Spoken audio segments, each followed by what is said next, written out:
Pool మకానాలో చాలా పోషక విలువలు ఉంటాయని మనకందరికీ తెలుసు కదా. సో ఈ పూల్ మకానాని ఇంకా టేస్టీగా ఇంకా హెల్తీగా ఎలా చేయాలో కంప్లీట్ వీడియో ఇక్కడ నేను డిస్క్రిప్షన్లో మెన్షన్ చేస్తాను. దాన్ని క్లిక్ చేస్తే వీడియోస్ కిందకి వెళ్ళి చూడగలుగుతారు.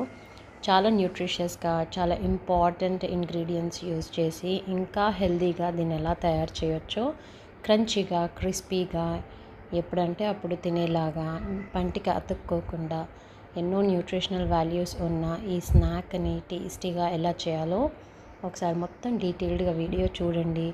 మీరు తినండి, మీ ఇంట్లో వాళ్ళందరికీ పెట్టండి, ముఖ్యంగా పిల్లలకి, ఫీడింగ్ మదర్స్కి ఇది చాలా ఇంపార్టెంట్. ఒకటి మనం sweet variety caramelised pool makhana చేసాము. దీనివల్ల మనకి ఎన్నో లాభాలు ఉన్నాయని చెప్పాను కదా. అదొక స్వీట్ వెరైటీ, ఇదొక హాట్ వెరైటీ, రెండు చూసేయండి. ఈ వీడియోని